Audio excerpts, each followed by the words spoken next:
Well, hello everybody. Welcome to a new episode of Souad Spirituality of the Three Principles. And today we have a really amazing episode, part two of the unity of mind, Allah, God, with our special guest here, Rabbi Shaul Rosenblatt and Souad Khantouri. So, for those of you who doesn't know Rabbi Shaul, I'll just give you a brief intro. Rabbi Shaul has written a book called Finding Light in Darkness, dealing with the issues facing hardship in a positive way. And he's the founder of H UK in 1993 and Tikkun UK in 2006. And he also works as a Three Principles practitioner at Tikkun, offering his help and guidance to all those that seek it. And he enjoys most things in life.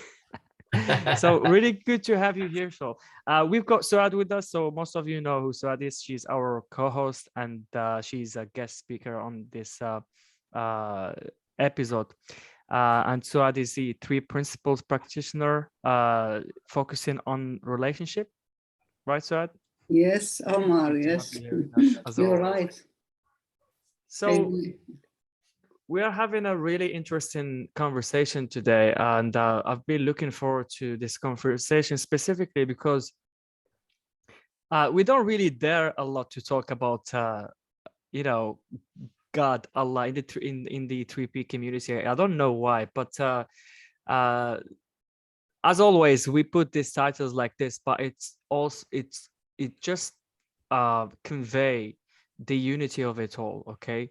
That we are all the same and there is no one better than anybody. And I'm hoping that we will be talking about this in part two of this conversation we've already had about a year ago with Rabbi Shaul and Mamun Youssef. And so today I'm hoping to kind of just clarify any misunderstanding we're having like around religion. It doesn't matter where like everybody is from or skin color or their religion. What matters most is connecting as human beings from heart to heart and coming back to our essence, which is um, our nature, where we all meet beyond any beliefs, any religion. And so it is of a paramount importance to grasp what Rabbi Shaul is going to talk about today, and Souad. And please, I'm asking everyone to actually share their their words with us of wisdom. And so I'll give it over to Harry. Thanks, Omar. That was very beautiful. It brought a feeling into me about the old days with Sid, which Jim and I were there in that time, and he was even before me. When Sid started talking, it was primarily spiritual, and although he talked about mind, he just as easily talked about God or Christ consciousness. And that was the flavor of it. Mind became a much more common word when the psychologist came, and he defined that as a psychological word for God or Allah. And that feeling that we had on Salt Spring, I think, was epitomized by a friend and I. There was one Muslim in the Salt Spring experience. His name was Hafiz Bimji. And Hafiz and I were good friends, a gentle soul, beautiful person. And in all the years we've known each other, which is 40 years, we've hardly ever, and never on Salt Spring, ever talked about Jewish and Muslim. It wasn't part of our discussion. What was part of our discussion was we were friends, we had this common experience, and we were interested in sharing energy of love and gratitude and appreciation. And recently I was on Salt Spring a couple of months ago visiting Jim and Roz, and my last day I spent with Hafiz for about 4 or 5 hours. And again, we never brought up the topic. It wasn't part of our framework. I'm not saying there's anything wrong with that, but I'm just saying that we were just experiencing human being to human being. That's an indigenous concept, human being to human being, not this to that type of stuff. And it was such a nice feeling. So that was one of the things, Rabbi Shaul. What do we call you, by the way? Shaul. Shaul. Okay. It's good to get that cleared up.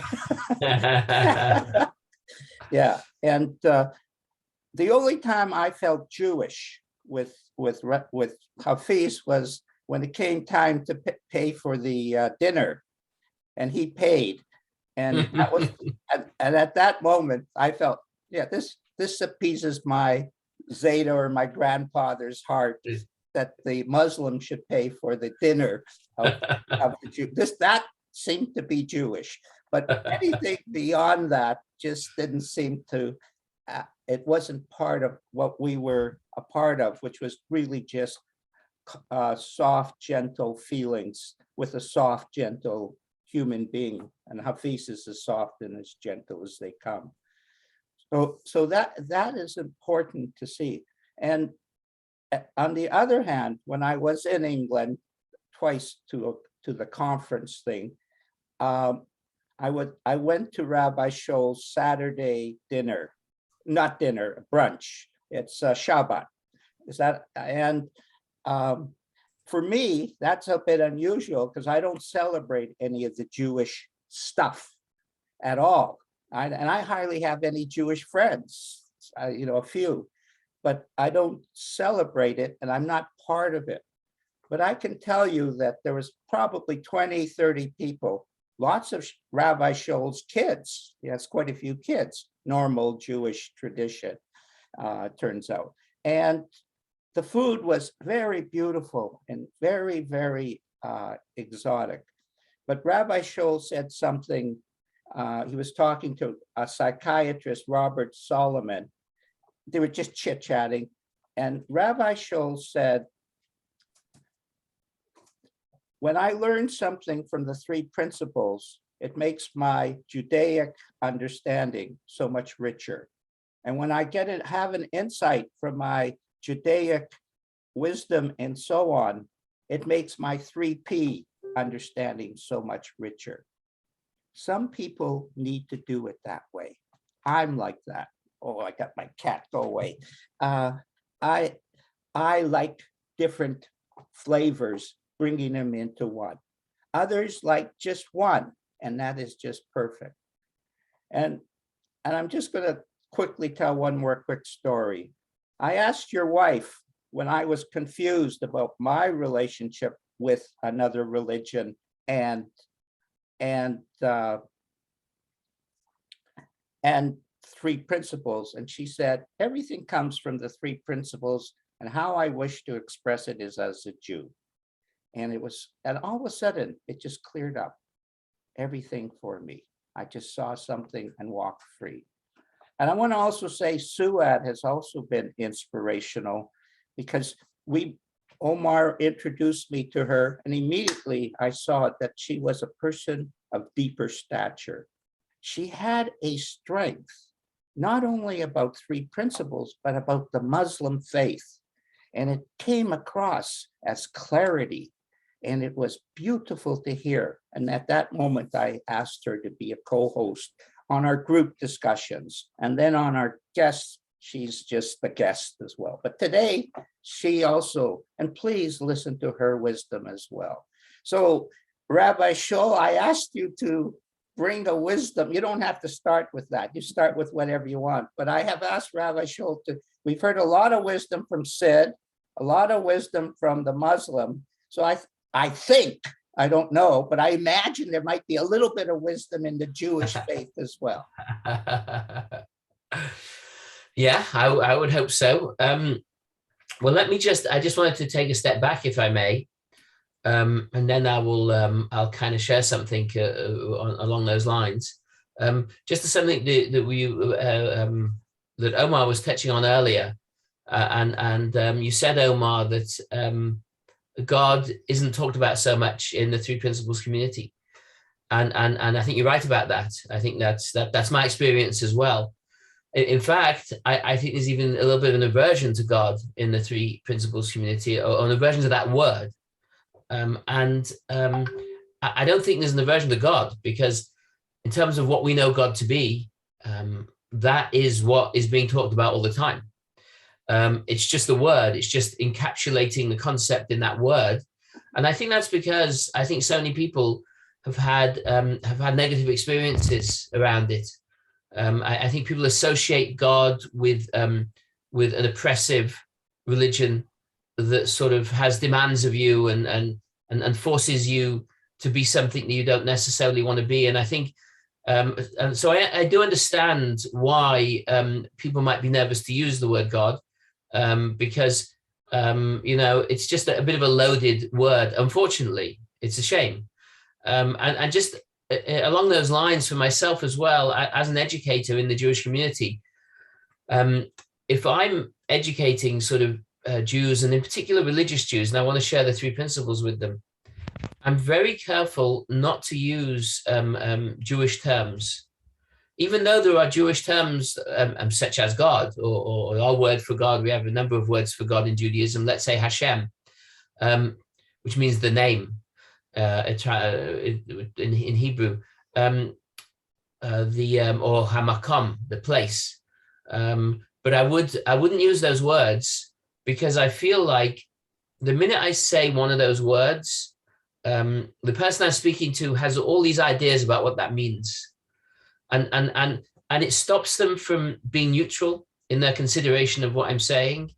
It's sort of, it puts them in a box, it puts what they're going to think about into a particular box. So I love using the word mind, because I feel it gets people to start afresh and to consider what they mean by that. And then later on, if I want to introduce them and say, well, actually that we've just been talking about, that idea of mind, is sort of what we Jews would call Hashem, is what we Jews would call God. And I just, my experience, it's kind of a better angle to come from, because I just think it's helpful for people. I think there's so much misunderstanding about religion, and there's so much misunderstanding around God, that I think it's better to start neutrally and to try and help people understand something from a more neutral place. Just to add one more thing, and then I'll respond to your question, Harry, or what you're asking me. I run my focus now. Actually, you need to update your biography, Omar, because my focus now is on. I'm running a rabbinic training academy. I'm training rabbis, and the reason I kind of got into that is because, as Harry said, Harry said earlier that I don't remember exactly what he said, but something about it's nice to kind of meet a rabbi who is kind of a bit broader minded and more spiritually focused. And to me, that's such a shame, because that's what a leader should be. That's a rabbi is meant to be a spiritual leader. A rabbi is meant to be somebody who exemplifies spirituality, who lives it, who experiences it and shares it with others. So it's strange and funny to me and sad to me in a certain way that you could think of a rabbi who's not so spiritual, who's not so spiritually focused, but it's absolutely true. In the Jewish religion, that's a lot of what you get. You do have many rabbis who are very able to share the religious ritual with you and the details and the ins and outs of it, and they can articulate very clearly Judaism's philosophies and laws and rules, but they don't know much about God. They don't know much about what God really is, about what God really means, about the essence of God.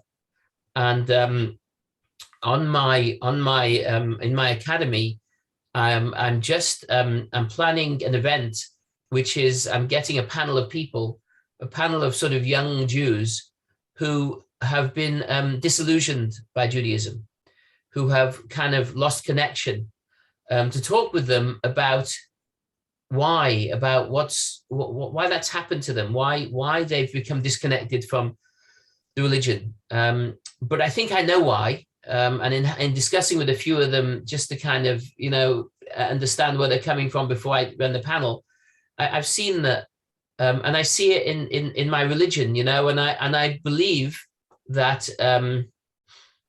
I just put a post on Facebook about it, actually, and it was interesting to me because the first comment I got, hold on, I got it here in front of me. Somebody commented and said, "I think exactly the same can be said for Christianity, which is why I'm writing a book on the subject." So, and what I think it is that the way I put it is like this: is that I see religion has replaced God. In a lot of kind of Jewish circles, the religion is meant to be a route to God. It's meant to be a way to connect to God. It's meant to be a pointing you towards God. That's what it's about. And in my experience, many people I know and the communities I see around me, it replaces God, and the religion becomes the ends in and of itself. It's the ends is not for a human soul to touch God, but the ends is the following of the laws and the following of the rituals and the going through the motions. And I think that actually what I find can happen, actually unbelievably, is that the religion can take a person further from God rather than point them in the direction of God. And I think that's very, very sad. And so it's something that's very on my mind as a rabbi and as a sort of trying to take a leadership role in the Jewish community to respond to that and to try and point it in a different direction. And that's why the three principles are so meaningful for me and so helpful for me, and have been so helpful for me in above all else. If I think about what the three principles really did for me, is they introduced me to God. They introduced me to God in a deep and meaningful and beautiful way, in an experiential way, not in a theoretical way, not in a structured way, but in the way where it's a genuine and deep and feelingful experience. And that is and that's very important to me, and that's kind of what I look to share with others. So in terms of an idea in Jewish wisdom, there's so many possibilities, but I'll quote you one thought that occurred to me, just because it's very in line with the principles, and I thought I would share that. And that is, it says in the book of Proverbs, so this is in the Old Testament, the Jewish Old Testament. It says in the book of Proverbs, I'll say it to you in the Hebrew and then I'll translate. Hashem asa es ha'adam yashar. God made human beings straight. Vehema bikshu cheshbonot rabot. But they made many calculations.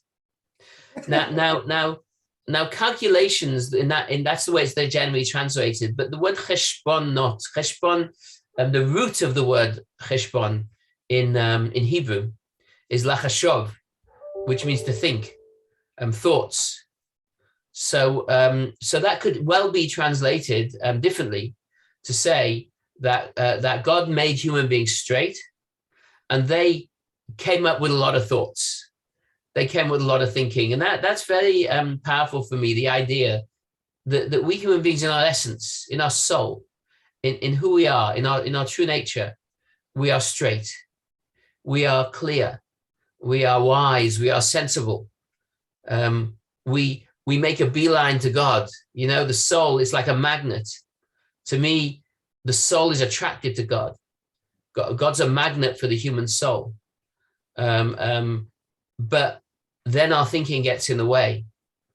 Then our ideas and our constructs and the things that we learn and the things that we kind of add importance to and the things that society teach us is important, and the things that our family teach us and the ego and there's so much gets in the way, and it all gets so confusing.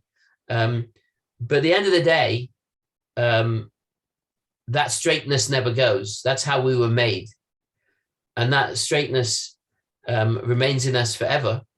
And all you need to do is kind of let the dust settle and let the thoughts clear. And you're back to that. And you're back to that soul, to that essence, to that core of who and what we are. And that part of us that is attracted to God like a magnet. And just to add one more thing, if I may, just as it occurs to me, and that is that in terms of what you were talking about, and Souad sort of touched on it just when we had a very brief conversation, just at the very beginning here, that that there is a oneness in humanity. We are in a certain way parts of a single soul rather than individual souls.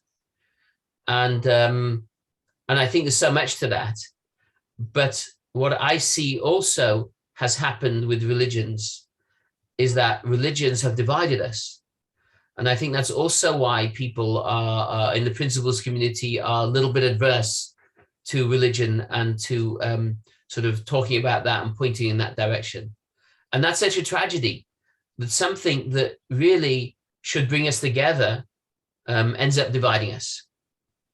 And with that, I'm done with my little soliloquy. Thank you. Great. Gee, that was beautiful. Yeah, I loved it. Thank you. Loved it, Shaul. Thank you for sharing. Souad, Yeah, would you like thank to you. share? Thank you, Shaul. Thank you, everybody. Thank you for sharing all this wisdom, Shaul. It's beautifully said. For me, I will start by one ayah from the Quran that, that will show us something about darkness and light. And this ayah, I will say it in Arabic, then I will say it in English. Alhamdulillah. Ayah is a verse, is a by verse, the way. yes. Just... Alhamdulillah الذي خلق السماوات والأرض وجعل الظلمات والنور. All praise is due to Allah, who created the heavens and the earth and made the darkness and the light. And I will go from there, darkness and light. So Allah Azza wa Jal always in Islam that I start understanding, not Islam that I have been taught, because there is a huge difference between Islam as I used to see it and I used not to follow it, because I was always questioning myself, this is my religion? My religion is about all that, about discrimination, about hate, about all that. No, this is not from Allah. From Allah, maybe it's something else. My religion is something else. And when I get in touch with Sufism, something's open up in my heart. Then I came to the three principles and all these things start making sense to me. So I close all the books and I open the book of Quran and I start reading it from the three principles. And now I understand my religion in the best way. And now I can say loudly, I am Muslim, and I can talk about my religion proudly. Because now I know that everything that has been taught to me was wrong. All is about oneness. We are here one in this earth, and we are here just to share this lifetime together, to enjoy this life together. And then everyone has to believe in his God or in his creator as he wants, because we cannot tell people how to believe. We cannot say to people, this is the right way to know your creator, or this is the wrong way to know your creator. Creator is something that we have in our heart, something that we have in uniqueness because we are unique. And oneness, it was created from the creator just for us to know that we are one. So once I start in this journey of three principles, something opens up in me. Something that, I was always asking, this light is coming from what? And now I know that this light is coming from my mind, from my consciousness, because I went up in my consciousness and I went above all the religions. I see Christian, Jewish, Hinduism, and Islam are the same. They are just discipline to teach people how to know the beautiful light, the light that God put in our heart since the beginning of the time. And we just, through layers and layers from the culture, from the people who explained our religion. They are just human like us, but through their neuro-linguistic programming, they explained the religion to us in a certain way. The way that, maybe from them it was serving them politically, or money, or something, just something there for them to explain all the religions: Christianity, Judaism, Islam, Hinduism. And we messed up all the game of life, that we are here just to be one, to enjoy this life and to go.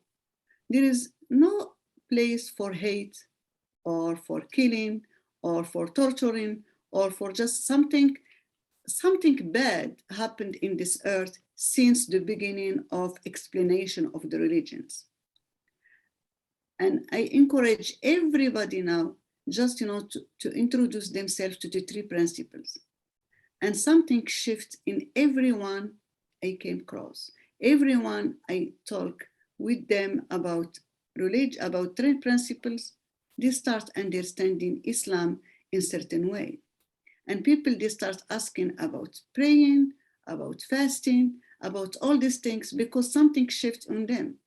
Now they know that, the Islam that they have been raised on, or something is wrong there. And now they start questioning and asking about the right Islam. So Islam is all about freedom, about love, about caring, and about oneness. Even though we are unique, we are one. We are one with every human in this earth. So this is what's my first share with you. Well, anyone have any questions before? Yeah. Can I just say something back on that, Harry? Oh, of course, Shaul. We're more than Just something that occurred to me from what Souad was saying is that the way I see it nowadays, I find that people sometimes come to a religion looking for God, that you want to find God in the religion. Nowadays, I feel you got to find God first. And then the religion can be built on what you know about God. Because I feel if you don't know what God is, you don't have that connection, you don't have that feeling, if you don't have that sense of that truth, the truth of God and what that means, if you don't have that in your heart, if you don't have a feeling for that, I think the religion can become a distraction. But I think if you know what it is and you feel it and you're looking for the religion to enhance that, then you know what you're looking for. You know what you're looking for already, and you can make sure that what you find is what you're looking for, as opposed to being guided in the wrong direction because you don't know what it is that you're after. Yeah. It's easy to get confused, Shaul. There's no doubt about it when you include the spiritual or mystical side of God into discussion. It's easier when you're dealing with problems, the scientific, psychological approach. But once you add mystical to it, and that's the same way for, I just say, I can talk about psychological in a linear way, but once you add spiritual, it's more spherical. It's a whole different type of thing, and you can't get your mind around it. And that's the beauty of God. You can't get your mind around. We can't get our mind around the three principles, let alone God, the oneness of God. So absolutely. The mystical side. Could you talk a little bit about, each of you, about the mystical side of what you see? Souad talked about Sufism, which is seen more as a mystical expression. And in the Jewish faith, we have the Kabbalah, which is also the mystical side of the Torah or whatever, as it was explained to me. And in the Kabbalah, there are the three principles as the emanation of all other emanations type of thing, as I see it. That's my interpretation. Could you, like, when we talk in the psychological community, we're always talking about problems and solving people's problems type of thing. But in essence, that wasn't, Sid's always saying, get your mind off problems. And get into the unknown. And getting comfortable with the unknown is obviously a very difficult thing for human beings. Could you talk a little bit about that? Both of you, please. Go ahead, Souad. I'll let you go first on that one. Yeah, so Sufism was like, the light for Muslims, because now they start seeing something underneath the explanation of Islam. Sufism, they think that there is misunderstanding and there is misleading in the book, not in the book, not in the Quran, but in the explanation. And now they were looking for something else, because the explanation was, there is separation in explanation of the Quran and of the Islam. There is separation between human being, and it was same religion. And now in the 3rd century, it became, or the 1st century became separation from many tribes. For many people, they were, I'm worshiping God in the best way, you don't. I'm worshiping God in the most beautiful way, I will go to heaven and you don't. Not for other kind of religion, inside of the Islam itself. Separation inside of the Islam itself, because the misleading of explanation. And now the Sufism rise, because he said, in Sufism, they said that there is only one God and we shouldn't be separate. We shouldn't be separated about God. God is only one and we are one in this, and we are Muslim. So we have to look for the creator, not looking for other kind of separation that separated us. So the goal of the Sufism was only one God, only one faith, only one love between us as a Muslim and between us as a Muslim and other religions. And this is what I love about Sufism. There is no separation between human beings. There is only love. And God, Allah, is love. And there is nothing else. So I find that Sufism has something to do with 3 principles. Because once we are above all the religions, we are in another level of consciousness. And now we will be thinking there is no separation, there is only love. And once there is only love, there is no hate. And now we can live in the most beautiful way in this earth, between all of us as a human being. So this is what I love about Sufism and about 3 principles. And I find that the 3 principles has something to do with Sufism too. So how about Kabbalah? Well, let me start in terms of what you were talking about there of the oneness. You know, the most fundamental statement of Jewish faith is what's known as the Shema, and we Jews say it. It's one line really. We Jews say it twice a day. We put it up on our doors. There's a scroll with it on every single door in the house. We put it onto, there is a thing called tefillin, which are black boxes with these words in them that we tie on our arms and on our heads every day.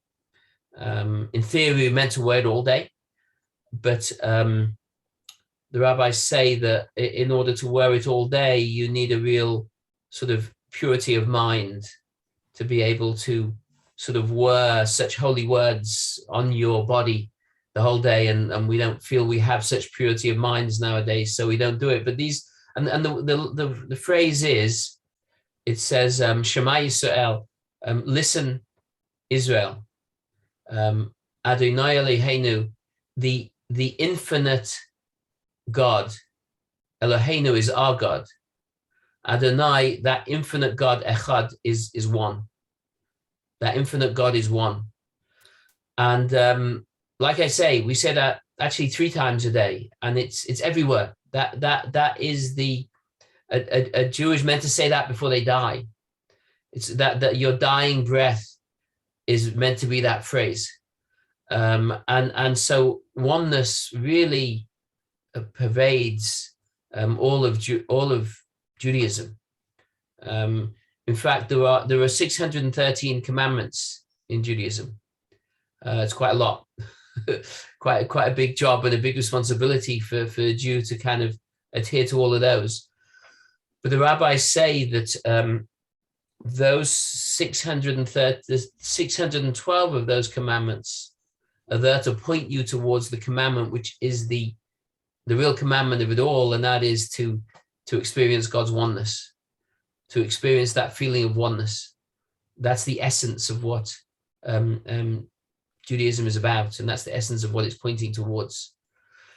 And so very similar to what you're saying, and I think there are a lot of parallels in Judaism and Islam in particular as religions go. In terms of Kabbalah, you wanted me to talk about that, Harry. I'll say a couple of things on it. Firstly, I must admit it's not my area. I haven't done a lot of delving into it, and there's a reason for that. The rabbis say that the Torah, which is the fundamental Jewish wisdom about life, which is the basic Jewish wisdom about life, they say that is like bread. They compare that to bread. And they say Kabbalah, mysticism, is like wine. And they say you don't want to drink wine on an empty stomach. Not a good idea, because it just sends you flying. And I feel that I'm looking to deepen my grounding, and always looking to deepen my grounding and to keep it simple. And I just think there is more truth in simplicity than there is in complexity. And not that there isn't value to complexity, and not that there is something in it as well, but I look at myself as more of a simple man, and I try and kind of look for simplicity. And Kabbalah is very very deep and quite complex in its understanding the universe. But so I'll just say one thing about it, what I understand it to be. And it's probably different than what you think. But what I understand Kabbalah to be is in the same way as there are physical forces in our world, there are spiritual forces as well. And in fact, behind every physical force is a spiritual force. So gravity, for example, is a physical force, but it's driven by a spiritual force, an invisible spiritual force that's behind it. So whilst we can, and science, physics can understand and define and describe and understand how to take advantage of the physical forces, it's not aware of the spiritual forces. And that's what Kabbalah describes. That's Kabbalah is I would say, it's the science of the spiritual world. It's the science of the spiritual forces that underpin all of the physical forces in our world. And that's why there's an understanding or a belief that someone who's a Kabbalist, somebody who is an expert in Kabbalah, could, if they wanted, do various things in the world. Could, if they wanted, use this understanding to, I don't know what, heal the sick. The Talmud says that the least of the rabbis, the least learned of the rabbis at the time of the Talmud, would be able to resurrect somebody who died. They'd be able to bring the soul back into the body if they choose to do so. They would. There's no reason why they would do that. And why do you want to get in the way of God's will? But they would know how to do such a thing. And that's the understanding of what Kabbalah is about. So it's a fascinating topic. It's a fascinating subject, but it's not really for me because not that. I mean, it'd be nice to be able to bring people back to life. It's not on my agenda to do. It's not what I'm looking for. I'm looking just for the simple wisdom, for the simple ideas that sort of can help me become a better person, a more spiritual person in my day-to-day life, and help others find more meaning and more relevance in their lives. That's what I'm looking to be able to do. So beautiful. Thank you for sharing, Shaul. So beautiful. Yeah. The wisdom and the intelligence behind everything is energy, is divine energy. behind behind our thoughts, our lives, our everything is just intelligence, this divine energy. Yeah. You know, somebody once gave me a rabbi once gave me a very beautiful, what would I say, a parallel, or just not even so much a parallel. He said, you know, because I used to be a scientist, not a scientist, I studied science, you know, when I was in school. I did, my A-levels were maths, physics, and further maths. And so he told me that if you take an atom, if you take all of matter, it's made up of atoms. And atoms are protons and neutrons and electrons. So if you take this table that's in front of me, which looks very solid and it looks very real, in scientific terms, it's 99.9% empty space. Even though it looks solid, it's not. It's just space. And then if you break down those particles into the subatomic particles, you know, and you see what's behind them, really protons, neutrons, and electrons are just made up of what we call quarks. And if you ask scientists what are quarks, they'll tell you they're just packages of energy. That's what they are. And if you look at Einstein's equation, E equals mc squares, that there is an equivalency, that all of matter is really just energy. Energy and matter are the same. Matter is just the form of energy. And it brings it back to exactly what you're saying, is that everything is just energy. But you see it in the science of it as well. You don't just see it in the philosophy of it. Science points us to that as well. Science points to the fact that all is just energy. And energy, I would call God's will.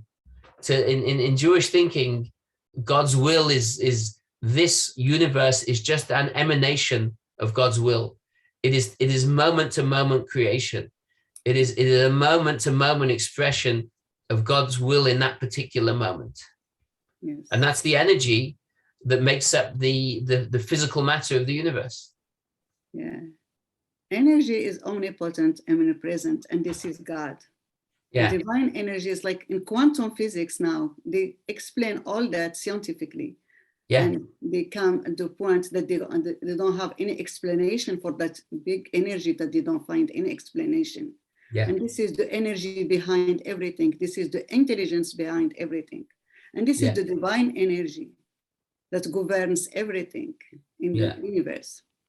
Yeah. So the religions, sometimes they mislead people about this divine energy. They just, have all the explanation about the matter, and they miss the energy.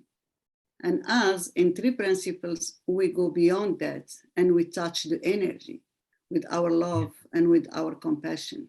And this is the beauty of all these things, all these explanations, to go above all religion and touch the divine. Would you define religion then, the two of you, as an attempt at explaining the mystical side or the God side of life? Religion for me, it's just religion for me is discipline, that when you are in lower level of consciousness, you need something to teach you how to go up. And once you see the divine, you don't need religion. You need to be in touch with the divine, that's all. Or what we call go inside. Yes, when you find your power within, that's it. You don't need anything else, because religion is explained by human beings.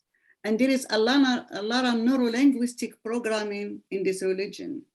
And once you wear these lenses and you start seeing life from others people's lenses, it's not you, it's others. You think their thought, you feel their feelings, and you act their acts. So you are not you. You have to look for yourself, for your uniqueness in this oneness. And here you find the divine. Here you find the expansion of the divine. Can I just add to what you just said, Souad? You said something beautiful. And also about, for me, religions all points at, the essence of like our true self, basically. But it is our misguided thought that gives us certain beliefs that are not helpful to us, that separates us from each other. And also you mentioned quantum physics. I I remember the quote by the amazing David Bohm. He once said that ultimately the entire universe, with all its particles, including those constituting human beings, their laboratories, observing instruments, etc., has to be understood as a single undivided whole, in which analysis into separately and independently existent parts has no fundamental status. What I love about David Bohm is that he really understood and he saw that there are no separation, and we've had the show about quantum physics and the three principles, and we mentioned that this guy did an amazing job into bringing the macro and the micro together, that they are intertwined, and a lot of people didn't validate his work. They didn't approve of his work because they were so intellectual about it, and they couldn't see beyond their intellect. And so I think, like, relating this to religion, that when we get in touch with the purity of our heart and our true self and our soul, as Rabbi Shaul said, we come back to neutral, right? And we see things as they are, and it doesn't matter what people believe in. When like, what I love about the three principles understanding is that it brings us more closer to whatever we believe in. And even Sydney Banks used to say this, that there are two ways to find your inner self. They're either like either psychologically, beyond the mind, or via religion or spiritual. But or spiritual. But religion, not reading it from your state of mind, but really getting quiet enough and read it from that space, because it's completely different from when we read it when we are racing in our minds. And I've had one of my clients, Ikra is here. So Ikra, once shared with me that I didn't know. After we worked together for a while, she told me, like, I didn't know that I thought my connection with Allah was good, and that's it. I didn't know that there is more to it, that I could read the Quran and see something different in it. And that's just beautiful. That's just beautiful. And if everyone did that, that'll be the perfect world, right, Rabbi Shaul? Absolutely. The world would be a very different place. Yeah. If people were seeking wisdom in their religions, if that's what they were looking for, if that's what they were, they're looking through that lens to try and see what their religion said about God, about unity, about love. They would find very different things to what they find if they're not looking for that. Absolutely. It proves the point of thought, Shaul, that even though there is absolute truth in the books we've been talking about and the origins of the religion, that we can still think whatever we want. We can paint it whatever way we want. And that has been the problem, because thought has not been understood from a personal and spiritual perspective. And free will has not been understood. It's not about my accomplishment. It's about opening up to the oneness, to the love, to the compassion. And Omar, you bring up a really valuable point. Anytime you are involved with a different religion or a person of a higher standard, like you, like when I'm with you, what happens is my mind opens up in a fresh new way every time, if I'm open, Omar, because you're offering infinite intelligence through your lens, your truth. But it's not your truth, it's truth. And it opens me up And that's what I've experienced being on this show. I had no background with the Muslim people. And wow, it's such a break when you know nothing. And then they fill you up with the good stuff instead of the complaints. And so when they fill you up with the good stuff, you can't look. You're talking from wisdom.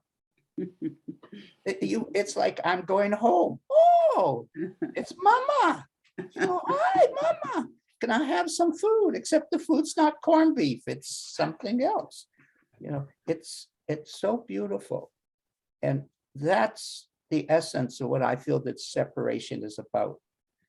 We are not enjoying enough restaurants. We're just eating the same food all the time. And in reality, when I feel your love, Omar, any personal opinion I have of you dissolves. And that's the purpose of us coming there together. Catherine, are you there? Yeah, I was about to ask Catherine if you want to share something. Her camera is off, so maybe she's just listening. Yeah, I'm here. I have Great. found it a really fascinating discussion. I had a few thoughts pop into my mind. One of them came from the earlier part of the discussion where I was reflecting on the fact that initially when our Prophet, sallallahu alaihi wasallam, peace be upon him, had the Quran revealed to him, the focus was on the relationship with Allah for even over a decade before the rules and regulations of Islam came about. And so that historical point fitted beautifully with the part of the conversation around knowing God first and then the religion second. So that was one thought that came to my mind. In terms of speaking to one another from different religious points, what I've found is the understanding of separate realities tends to be the solution, because even within each of our religions, we have so many different perspectives, so many different schools of thought.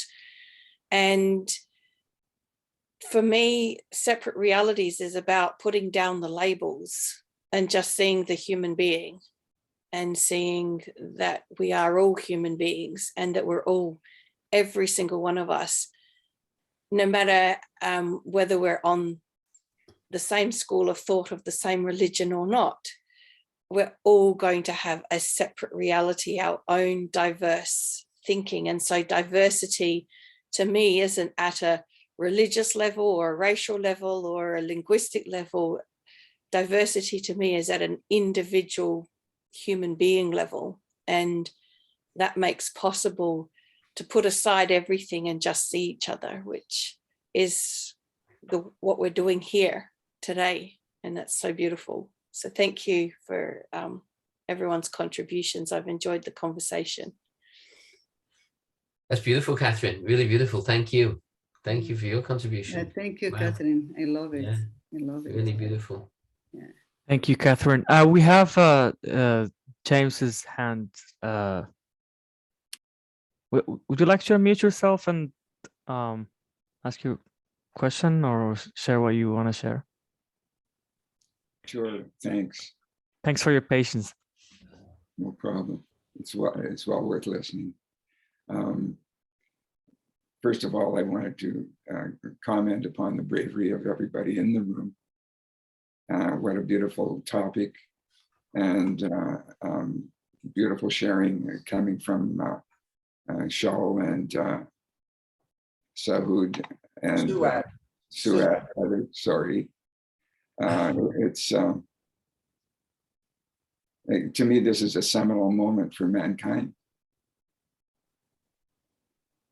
Having representatives of various religions coming together and looking to the oneness that they are finding and that they found through the three principles as applying them to their own particular special religion, and acknowledging that there's a oneness between these religions, that they at their deepest part, they are one. And so thank you guys for doing this.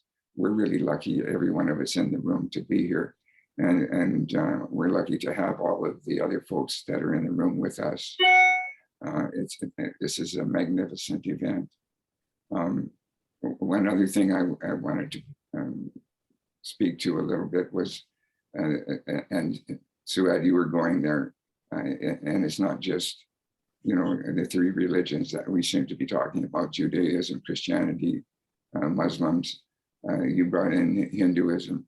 It's every religion, everything that's attempting to explain life. They're all one. They're all the same. And I remember very early at a privileged event that I had, which was Sid was over at my place, and he came out with, a native in the darkest of Africa is looking for the same thing and has the opportunity to have that thought that will clarify all of this and could bring enlightenment to that individual. It's beyond religions. It's beyond all religions. All religions are one. They have their opportunity to do well in helping people raise their consciousness, and in fact, there is a place beyond all of the religions that we're really looking for, and the three principles point to that for us. So we all live in the three principles, whether we know about them or not, and we have that opportunity to experience them and to get to the highest level of consciousness just through allowing mind to speak to us from the inside. Thanks, guys. Thank you, Jim. Thank you, Jim. That was beautiful sharing. Thank you. I just wanted to say something on that, Jim. But by the way, what time are we going till today? Well, we're just going. We won't go beyond a certain point where we're. Okay, fine. I just I promised my wife I'd be done by what is my time, 8:15, about 10-15 minutes, if that's okay. Sure. So I'll just share with you something that happened to me recently that was really along the lines of what you're talking about. Is that like I say, I'm doing various programs to train my rabbis, and my goal is to train them to be broader minded and more spiritual and more. There is a lot of prejudice in Judaism towards people who aren't Jewish and people of other religions.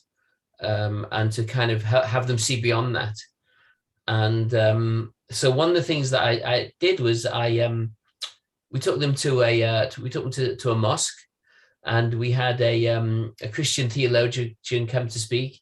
And I thought, let's have a Hindu cleric come to speak to them. Now, if I'm honest, and I will be honest, my thinking about that, what was going on in my head was, well, I have respect for Islam, and I have something of respect for Christianity as well, because they're monotheistic religions. But Hinduism, I mean, don't they kind of bow down to idols in their temple?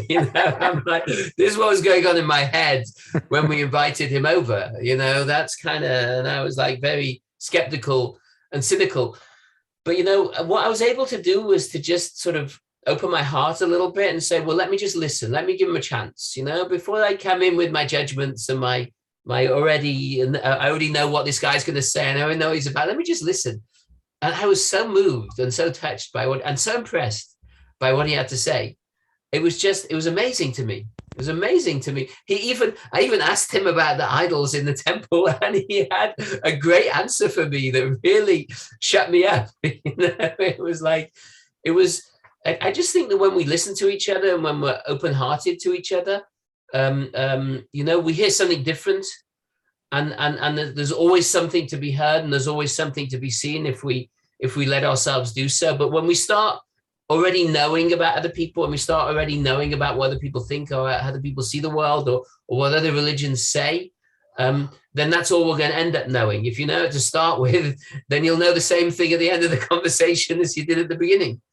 So I do think that these type of really open-hearted conversations are what make all the difference, because it gives you the opportunity to really, you know, as Catherine was saying, just know that there's a different reality over there for that person. Try and see it for what it is, and be compassionate towards them, and not judge them. And you hear the humanness, and when you see the humanness in another person, that's all you need to see.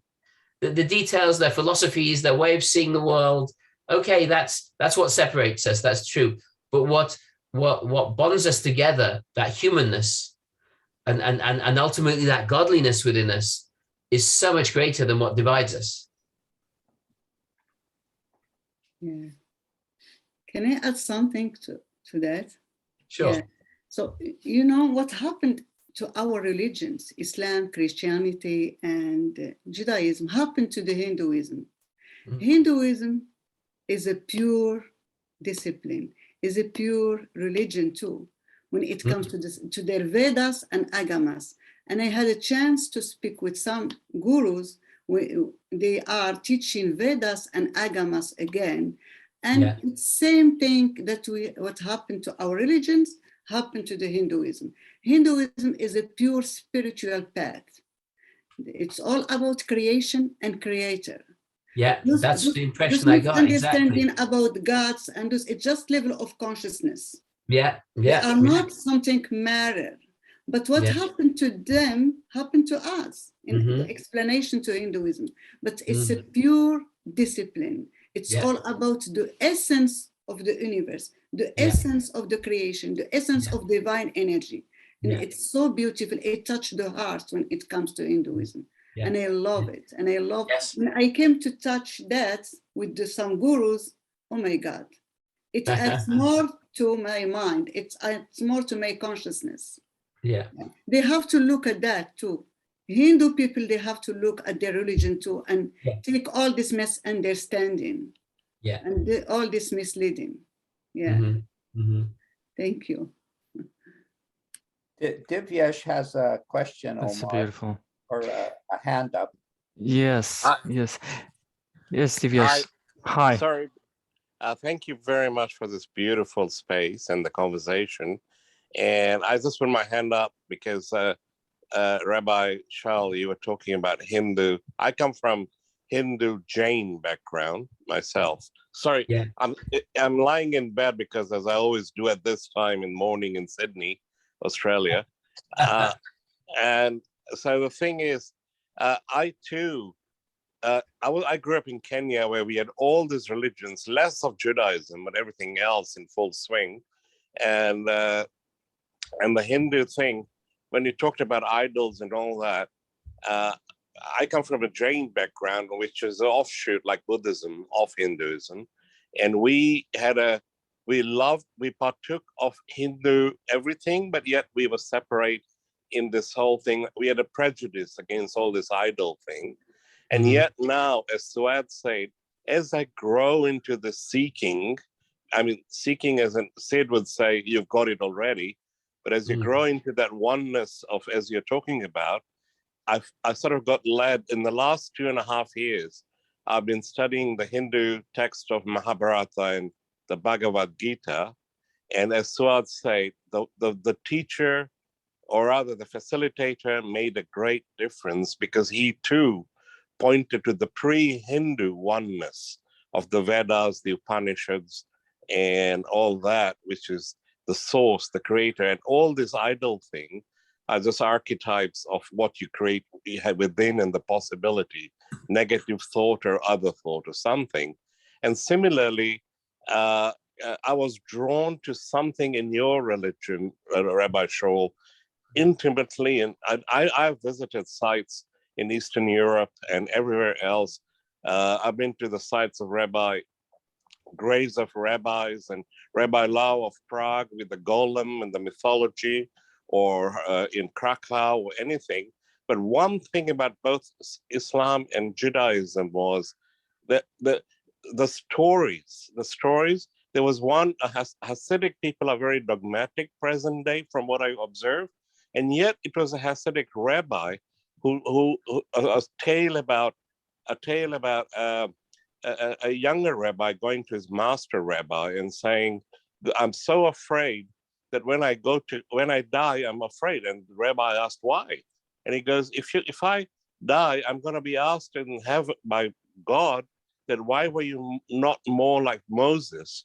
And that the wise rabbi answered, Rabbi Zusia. Why are you not more like you? Yeah. Why he's not going to ask why you're not more like Moses. Why you're not going to be more you? And similarly in Islam, I was led to a book about Rumi, and then I found out Rumi's mentor, friend, beautiful guy called Shams of Tabriz, and the sheer drawing, the oneness, which is the same when I did the Gita, same with Shams of Tabriz, same with the Sufi of India, because I visited their shrines, and the Jewish stories of the old rabbis and their wisdom, or modern ones who did from their place of peace and wisdom, like Rabbi Kushner, marched hand in hand with Martin Luther King. So what I'm trying to say is this oneness beyond, I can make up as many differences as I want, but the love, which is palpable here right now, is there as long as my thinking doesn't go into my preset prejudices, obfuscation, opinions, concepts, blah, blah, blah. But it's wonderful to see this. I think Mr. James, I think from Salt Spring, when he said, this is a moment we need so many more of. So thank you so much. I know you're in a hurry for your dinner or something. And thank you so much for this. Thank you, Divyesh. Thank you. Thank you, Divyesh. And you need to get to your breakfast by the looks of things. I'll drag myself out now or something. Yeah, I apologize. I do have to go. Yes, we approached the end of this beautiful conversation. Okay. Rabbi I don't Shaul, want to thank end you. it for my sake, but go ahead. Well, we went over 1 hour and 15 minutes. So okay, great. Should be fine. So yeah, I would love to thank you for accepting again our invite and sharing with us your wisdom. That was just beautiful to, to share this space with you and with everyone really. And thanks to Souad and Harry Derbitsky and all people that attended today. And to end it, I just want to read a quick quote by Moji that represents what we've been talking about today. And it says that if we could look inside the heart of any and every single human being, you would fall in love with them completely. If you see the inside as it is and not as your mind projects it to be, you would be so purely in love with the whole thing. And it doesn't matter what religion you believe in, your skin color, or anything, the outside looks. What matters is to connect from heart to heart. And so thank you once again, and see you soon. See you in 2 weeks. Thank you, Omar. Thank You've you, done a Omar. great job. Thank you. Beautiful, really beautiful. I love that quote. Thank you.